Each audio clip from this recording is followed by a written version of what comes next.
안녕하세요. 반갑습니다. 현준입니다. 네. 주말 잘 보내셨나요? 별일 없이 그렇게 편안하게 잘 보내셨는지 모르겠습니다. 저는 주말 동안에 결혼식장에 갔다 오고 좀 쉬고 그랬습니다. 네. 좀 쉬니까 좀 피곤이 좀 풀리는 것 같아요. 피로가. 여러분은 어떨 때 하루를 잘 보냈다, 주말을 아주 잘 보냈다 라는 생각이 드나요? 오늘 제가 소개해드릴 이 책, 기분을 관리하면 인생이 관리된다 라는 책의 저자 김다슬 작가님은 이렇게 말합니다. 하루를 결정하는 건 그날의 기분이다 라고요. 저는 그 말을 듣고 문득 예전에 많은 밤들이 떠올랐습니다. 따뜻했던 밤들이요. 전날 밤에 잠을 푹 잔 날은요, 아침부터 기분 좋은 날이 많았어요. 아침부터 기분이 좋으니까 그날 하루가 되게 잘 풀렸던 것 같아요.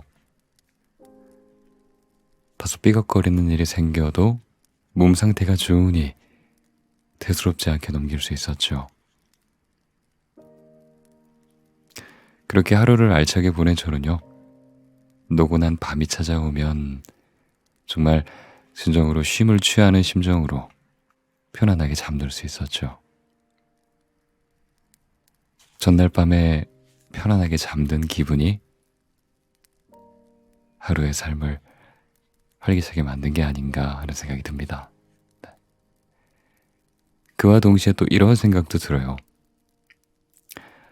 슬럼프에 빠져서 지내던 그런 차가운 밤들이 떠오릅니다. 한 23살 때인가요? 취업 준비생 주제에 하루를 온라인 게임으로 다 써버린 적이 있어요. 그렇게 하루를 온라인 게임으로 다 써버리고 침대에 누웠던 슬픈 새벽이 떠오르네요. 그 새벽의 캄캄한 어둠조차 저에게 숙면을 허락하지 않았습니다. 그렇게 얕은 잠을 자고 만난 아침은요, 언제나 최악의 몸 상태를 선물했어요. 몸 상태가 좋지 않으니까 기분 또한 좋지 않았죠. 그런 상태로 공부가 된다는 게 더 이상한 일이었을 겁니다.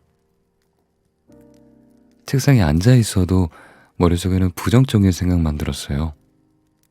짜증만 나고요. 나 따위가 그 회사에 들어갈 수 있을까? 내가 공부한다고 될까? 같은 뭐랄까 조금 답답한 생각들이 제 안에서 계속 피어났던 것 같습니다. 저는 그 생각을 외면하기 위해, 모른 채 하기 위해 다시 컴퓨터 앞에 앉아서 온라인 게임을 즐기는 그런 생활로 돌아가기 바빴죠. 그 또한 그 하루를 결정한 것은 저의 기분이 아니었나 생각합니다. 문득 살다 보면 이런 생각이 들 때가 있어요. 도대체 어디서부터 잘못된 걸까? 어쩌다가 여기까지 오게 되었을까? 하는 생각이요. 제가 슬럼프에 빠져있던 당시에는 이런 생각을 못했지만 지금의 저는 이런 생각이 듭니다. 그런 답답한 생각이 들 때야말로 정말 변화를 한번 제대로 시도해 볼 때라는 생각이요. 왜냐면요, 정말 그 순간이야말로 내가 하고 있는 그 행동들이 굉장히 잘못됐다, 굉장히 내가 원하는 방향과 다른 방향으로 가고 있다라는 걸 진지하게 성찰해 볼 수 있는 시간이니까요. 어쩌면 우리는 그 힘든 시간에 드는 생각을 붙들어야 하는지도 모르겠습니다. 그 순간에 떠오르는 생각들을 붙잡아서 터닝 포인트로 삼아야 할지도 모르겠어요. 정말이지 그런 질문을요, 저에게 진지하게 던지는 순간은 자주 오지 않았습니다. 왜냐하면 그건 별로 생각하고 싶지 않은 주제거든요. 본능적으로 좀 피하고 싶은 주제거든요. 근데요, 그 찰나의 순간을 잡지 못하면, 그리고 제가 잡지 못했다면 저는 아마 또 긴 시간을 슬럼프로 낭비하게 될 수도 있었을 것 같습니다. 어쩌면 부정적인 상황을 인식하는 순간은 위험한 순간이기도 하지만 동시에 기회의 순간이기도 한 것 같습니다. 그러니 그 순간이 주는 기회를 놓치지 말고 붙들길 바랍니다. 마음먹기에 따라 생각을 크게 전환하게 되는 순간일 수도 있으니까요. 그런 순간에 놓였을 때 생각의 전환을 보다 쉽게 해주기 위해 필요한 것이 바로 책입니다. 변화에는 자연스럽게 고통이 따라요. 힘들거든요. 근데 그런 순간에 책이란 건요, 그 변화라는 고된 길을 보다 편안하게 갈 수 있는 설명서 같은 역할을 해줍니다. 서점에는 정말 이를테면 뭐 안 좋은 습관을 극복하는 법, 무기력을 극복하는 방법, 마음에 들지 않는 현재를 변화시키는 법, 다른 사람들과 현명하게 잘 지내는 방법 등 무한한 설명서들이 많아요. 우리의 입맛대로 고르면 됩니다. 정말 변화를 절실히 원하는 당신은, 우리는 마치 하루빨리 프라모델을 완성시키고 싶어 설명서를 탐독하는 그 누구처럼 금세 책에 빠져들 수 있을 겁니다. 그래요. 물론 책 말고도 내 인생이 어디서부터 잘못된 거지? 라는 질문에 답을 줄 만한 것들은 굉장히 많습니다. 이를테면 친한 친구가 그렇죠. 가족도 그렇고요. 연인이 될 수도 있고 선생님이 될 수도 있습니다. 또 유튜브나 여러 정보들이 될 수가 있겠죠. 근데요, 그런 것들은 나름대로 답을 주긴 하지만 항상 옳은 방향으로 우리를 이끌어주진 않습니다. 그리고 변화가 필요한 그 순간들마다 사람들에게 조언을 구하고 피드백을 요청하는 건 생각처럼 쉬운 일이 아니에요. 하지만 책은 다르죠. 내가 뭐 100권의 책을 뒤져도, 수천 권의 책을 뒤져도 그 누구도 뭐라고 하지 않습니다. 도서관에서요. 내가 원하는 답이 나올 때까지 책들에게 물어볼 수 있어요. 세계의 유명 석학들에게 조언을 구할 수 있고, 궁금한 것을 해결할 때까지 책과 가까이 지낼 수 있습니다. 또 이럴 수도 있죠. 내 상황과 좀 비슷해 보이는 사람의 이야기를 듣고 또 공감하고 그가 했던 생각과 그리고 방법을 따라해 볼 수도 있겠죠. 그래요. 이런 방법들을 이용해서 한번 변화해 보는 건 어떨까 합니다. 변화가 힘들다고 안주하고 포기하지 말고요. 우리는 우리 자신을 긍정적인 방향으로 이끌 수 있습니다. 변화시킬 수 있어요. 아마 그 출발점은요, 나의 지금의 상태를 인정하고 도대체 어디서부터 잘못된 거야? 라는 질문을 자기 자신에게 던지고 그것에 대한 답을 줄 수 있는 것을 내 눈앞으로 가져오는 일일 겁니다. 아마 그 순간부터 정말 내 기분은, 나의 상태는 점점 나아지는 방향으로 향할 겁니다. 분명히 그렇게 될 겁니다.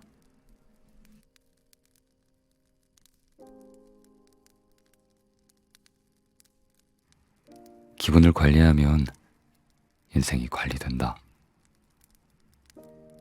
하루를 결정하는 건 그날의 기분이기 때문이다. 기분 좋은 날이 행복하게 산 거고, 기분이 잘 정돈된 날이 잘 산 날이다. 사람은 기분이 좋아지는 무언가가 생기면 본능적으로 그것을 계속 찾게 된다. 꽂히는 음악을 들으면 그 곡만 계속 반복해서 듣게 되고, 재밌는 게임을 하면 중독될 만큼 빠진다. 기분이 좋아지는 사람을 보면 자꾸 그 사람이 보고 싶다. 이성보다 먼저 몸과 세포가 반응하는 것이다.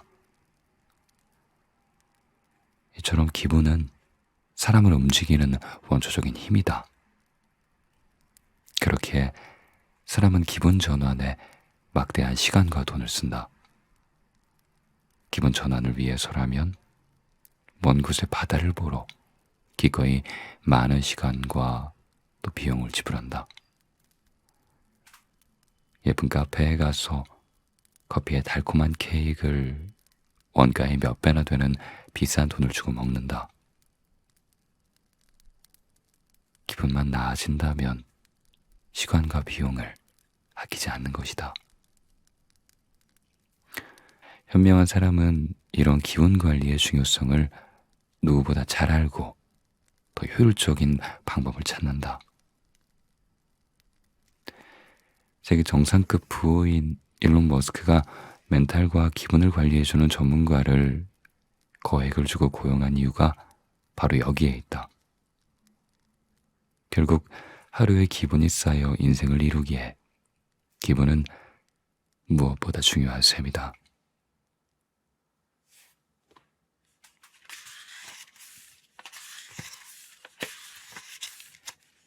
견디면 잘 풀리는 때가 온다. 견디면 결국 찾아온다. 잘 풀리는 순간이. 버티면 끝내 생긴다. 믿을 수 있는 인연이. 좋은 날은 신기하게도 반드시 다시 온다. 갑자기 시국이 나빠져서 어쩌다 건강에 문제가 생겨서 뜻하지 않게 일이 풀리지 않는다. 안 좋은 일들이 약속이라도 한 것처럼 한꺼번에 덮쳐온다. 믿었던 사람에게 배신당하기도 하고 인간관계에 염증을 느껴서 완전히 질려버리기도 한다. 하지만 좋은 인연을 만나는 건 우직하게 버틴 사람이다. 얕은 꾀를 쓰면서 태도를 바꾸지 않고 때가 묻어도 타락하지 않고 자기 도리를 지킨 사람이 결국 좋은 인연을 만날 수 있게 된다. 일도 마찬가지다. 당장 잘 풀리지 않아도 어떻게든 견디면서 그 자리에 주저앉지 않고 계속해서 방법을 찾고 이런저런 시도를 해보며 끝내 작은 실마리를 찾아낼 수 있게 된다. 그리고 그 기점으로 일이 점점 잘 풀리기 시작한다. 그렇게 한번 방법을 알면 갈수록 일이 잘 풀리게 된다. 그동안 고생한 시간은 그렇게 보상받는다. 견디고 버텨낸 시간 끝엔 틀림없이 행복하고 밝은 미래가 기다리고 있을 것이다. 동트기 직전 새벽이 가장 어둡다. 어둠이 모든 것을 영원토록 삼키려 들지만 해가 뜨는 걸 결코 막을 수는 없듯이 떠오르는 희망은 누구도 막을 수 없다.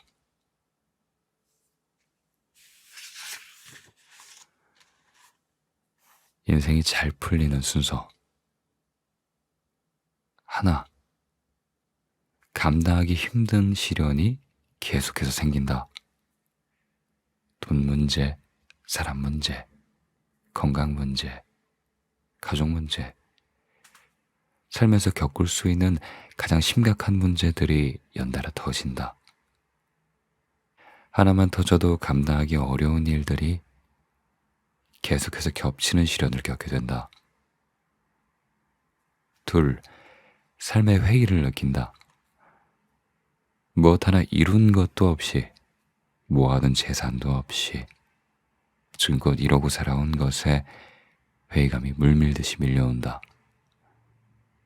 좌절과 후회를 동반하여 숨도 못 쉴 정도로 깊이 잠긴다.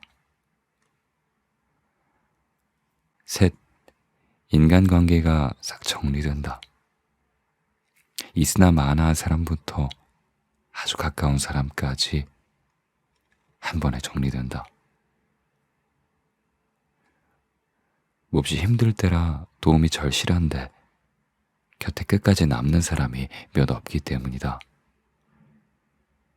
나머진 연락조차 끊게 된다. 넷, 포기와 도전을 고민한다. 모든 걸 놓아버리고 싶은 마음과 뭐든 하면서 살고 봐야겠다는 마음이 하루에도 몇 번씩 왔다 갔다 한다. 자아 분열 수준이다. 이대로는 안 되겠다 싶어서 일어선다. 결국 새로운 도전을 결심한다. 서러워할 것 없다. 이 모든 시련과 아픔이 있었기에 제대로 살 것을 결심하게 되는 것이다. 그 덕에 거품 같은 인간관계도 싹 꺼지고 알맹이만 남게 되었다. 진정으로 나와 삶과 주변을 돌아보게 되었다. 그랬기에 예전보다 더 나은 사람이 될 수 있었고 새롭게 나아갈 수 있는 것이다.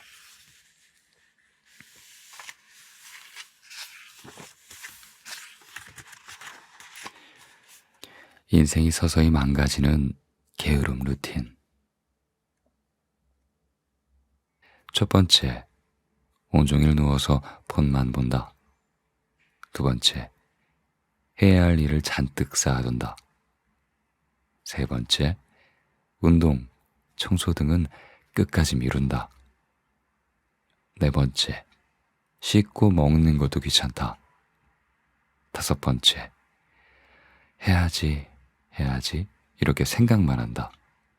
여섯 번째, 절대로 실천하지 않는다. 일곱 번째, 잘못된 걸 알아도 바뀌지 않는다. 여덟 번째, 의욕이 없고 무기력하다. 아홉 번째, 합리화가 끝이 없다. 이런 하루를 반복하기 시작하면 일주일이고 한 달이고 심지어 몇 년이고 한없이 사람이 나태해진다.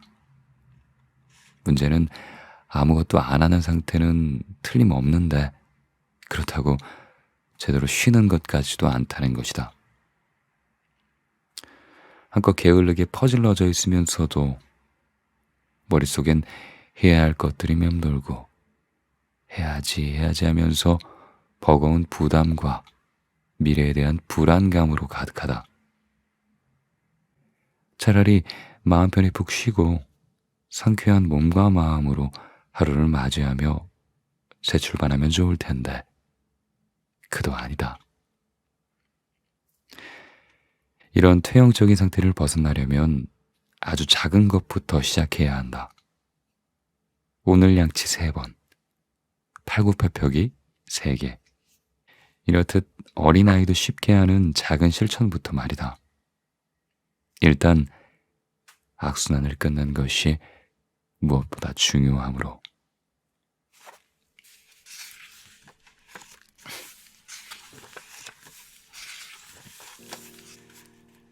좋지 못한 생각에 휩싸일 때. 가끔 좋지 못한 생각에 휩싸일 때가 있다. 의지와 상관없이 기운이 침전되고 하루가 무기력하다.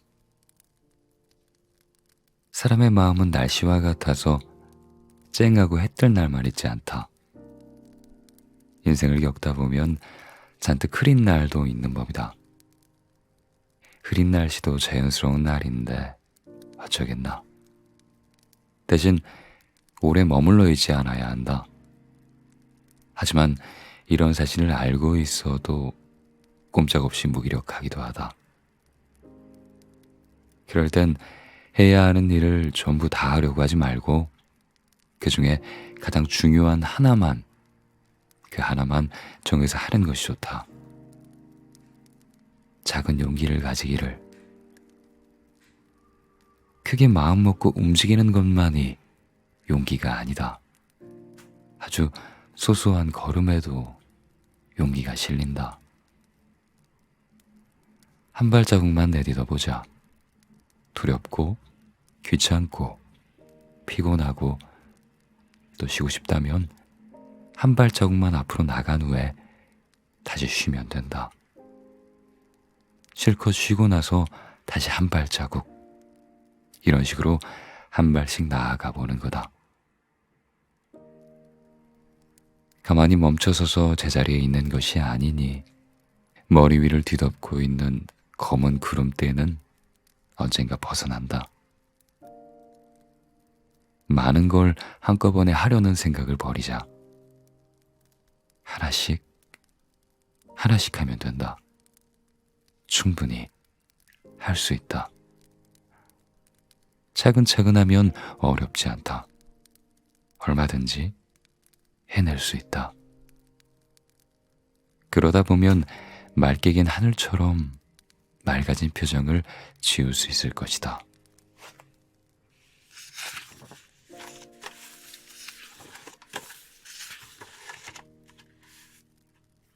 잘 살고 있는지 확인하는 방법. 잘 살고 있는 게 맞는지 혼란스러울 때가 있다. 지금 내 위치가 어딘지 알고 싶지만 도통 알 수 없을 때. 그때 잘 살고 있는지 알고 싶다면 스스로의 삶을 얼마나 통제하고 있는지 그것을 보면 된다. 하루의 기분이 어떤지, 순간마다 드는 감정을 조절하고 있는지, 계획한 것을 잘 실천하고 있는지, 목표로 세운 것에 조금씩이라도 다가가고 있는지, 차분한 점검이 필요하다. 뜻한 대로 삶을 이끌어가고 있다면 잘 살고 있는 게 맞다. 잘 살고 있지 못한 상태는 휘둘리는 상태다. 타인에게 휘둘리고, 감정에 휘둘리고, 열등감에 휘둘리고, 휘둘리느라 계획한 것을 자꾸만 놓치는 경우가 그러하다. 이런 상태를 지속하면 목표와 멀어진다. 핸드폰만 보더라도 의지대로 통제하지 못하고 시간을 빼앗기곤 한다. 메시지 하나를 확인하려다가 이메일함을 열어보고 SNS를 켜고 유튜브까지 시청하게 된다. 이런 식으로 의도치 않게 시간을 낭비한다. 사소한 문제부터 통제할 줄 알아야 한다. 시간을 정해두는 것, 멈출 줄 아는 것, 해야 할 일부터 하는 것. 사람은 기계가 아니라서 매일 완벽하게 통제할 수는 없다. 다만 자신의 의지대로 통제할수록 비로소 잘 살고 있는 인생에 가까워지는 것이다.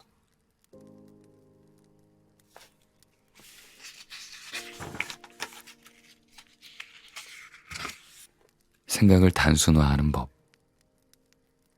복잡하게 생각할 것 없다. 스스로 멋있다고 생각하는 삶을 살면 된다. 내가 나에게 멋있다고 말해줄 수 있는 것이라면 하면 된다. 이것저것 따지고 재고 해도 될까 말까, 어디로 갈까, 아니 관둘까, 무엇이 더 효율적일까, 아닐까, 내 생각이 맞나, 틀렸나, 남에게 어떻게 보일까, 좀 이상하지 않을까, 관계가 망가지지는 않을까, 이러다가 기존의 것도 망치는 건 아닐까. 이런 잡다한 고민과 걱정은 접어두자. 그저 그것을 했을 때 나 자신이 멋있나 아닌가만 생각하기로 하자. 의사결정이 아주 단순해질 것이다. 스스로 생각하기에 멋있으면 하고 멋없으면 하지 않으면 된다. 때때론 이런 단순함이 필요하다. 평생 모든 걸 단순하게 살란 말은 아니다. 머리가 복잡해서 터질 것 같을 때, 정리가 되지 않을 때, 자꾸만 시간이 늘어질 때, 조급함과 압박감이 생길 때, 뭐라도 해야 할 것 같은 강박감에 괴로울 때, 그럴 땐 단순함이 필요하다. 스스로 멋지다는 생각이 든다면 끝까지 밀어붙이는 것이다. 복잡한 순간 생각을 단순화하는 태도가 삶을 멋지게 만든다.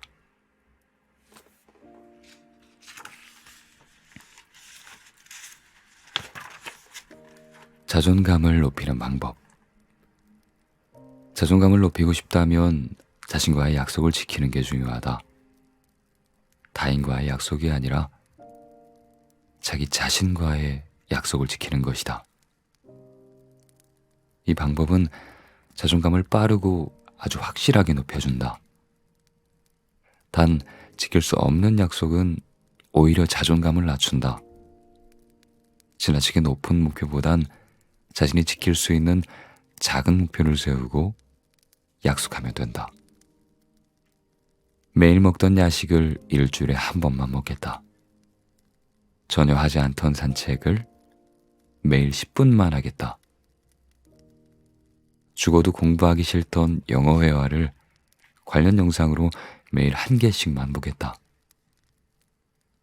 이처럼 구체적이고 현실적인 목표를 잡고 실천할 것을 스스로 약속한다.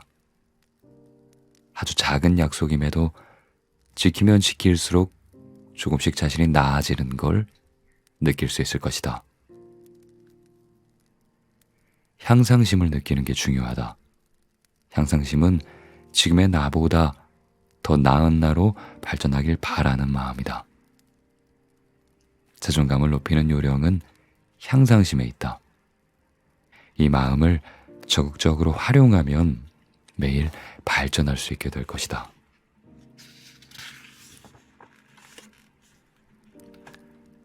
혼자만의 시간을 가져야 한다.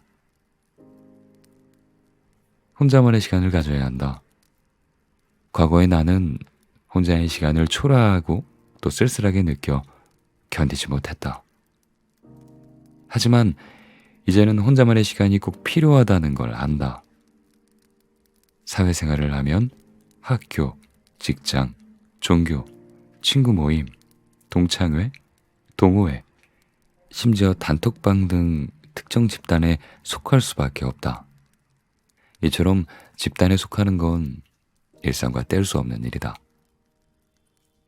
문제는 집단 내에서 인간관계와 이해관계로 얽힌다는 점이다. 그런 관계 속에 파묻히면 자기 자신은 뒷전이 된다. 집단에서 자기를 앞세웠다가는 이기적인 인간으로 낙인 찍히기 때문이다. 이럴 때 관계는 족쇄와 같아. 생각과 행동에 제약이 생기고 내 기분과 감정은 그리 중요하지 않게 된다. 이는 무의식적으로 습관이 되고 일상에서도 나보다 집단을 우선시하는 피곤한 태도가 된다. 혼자만의 시간은 이를 벗어나기 위해서 필요하다. 혼자만의 시간을 통해 타인과의 관계에서 벗어나 객관적으로 상황을 볼 수 있게 되고 자신을 정비할 수 있게 된다. 무겁고 갑갑한 족쇄를 벗고 온전히 나를 찾을 수 있는 시간인 것이다. 내가 나다우려면 나만의 시간을 가져야 한다.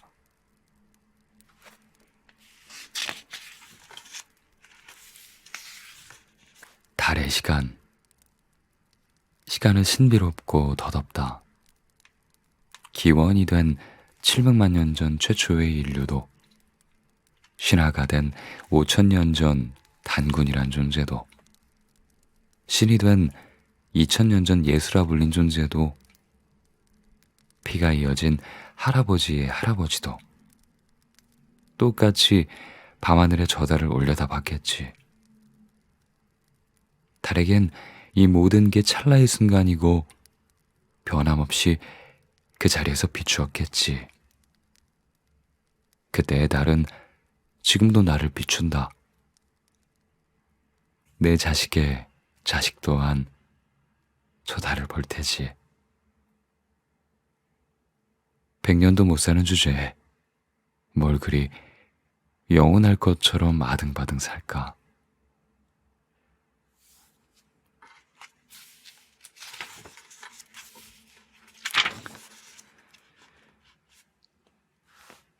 균형 잡힌 휴식. 몸과 마음을 편안하게 하자. 최대한 편안한 자세로 앉자. 눕는 것도 좋다. 생각도 멈추자. 자꾸만 드는 여러 가지 생각 때문에 그런 생각들이 걱정과 불안을 불러오는 법이니까. 아무 생각 없이 멍을 때리는 것도 좋다. 가능한 한 온몸에 힘을 빼고 중들어뜨린다.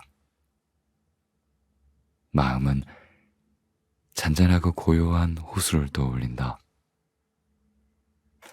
딱딱하게 굳어있던 목과 등, 그리고 어깨에서 무언가 빠져나간 긴장이 풀린 느낌이 든다. 이렇게 몸과 마음에 휴식을 주는 것이다. 이런 이완 상태가 주는 편안함을 기억하자. 평화로움을 기억하자. 버거운 압박과 무거운 부담감은 내려놓고 싶어도 내려놓을 수 없을 때가 많다. 압박과 부담을 주는 상황이 현실이기 때문이다. 압박과 부담은 아무리 지쳐도 쓰러지지 않게 버티는 이유가 되기도 한다. 동시에 몸과 마음이 비명을 지르는 원인이기도 하다. 누구도 피할 수 없는 양날의 검인 셈이다. 그러니 제대로 된 휴식이 필요하다. 매일 몰아세울 것 없다. 며칠 정도는 쉬어가도 된다. 실컷 채찍질한 날이 있으니 확실히 쉬는 날도 있어야 균형이 맞다. 너무 심한 압박은 조급함만 생기게 하고 일을 더 어렵게 만든다. 일을 조절하는 게 균형 잡힌 삶이다. 쉴 때는 편안히 쉬어도 된다.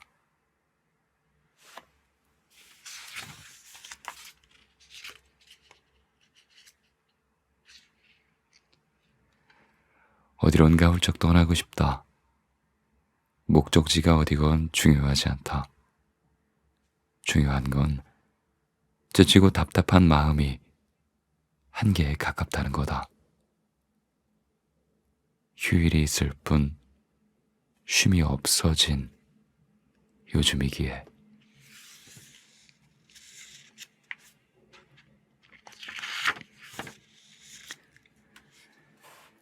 멘탈이 흔들릴 때 명심할 것 3가지. 첫 번째, 다른 사람이 뭐라고 하든 신경 쓸 것 없다. 본인 삶이 초라한 인간일수록 다른 사람의 이야기를 하는 법이다.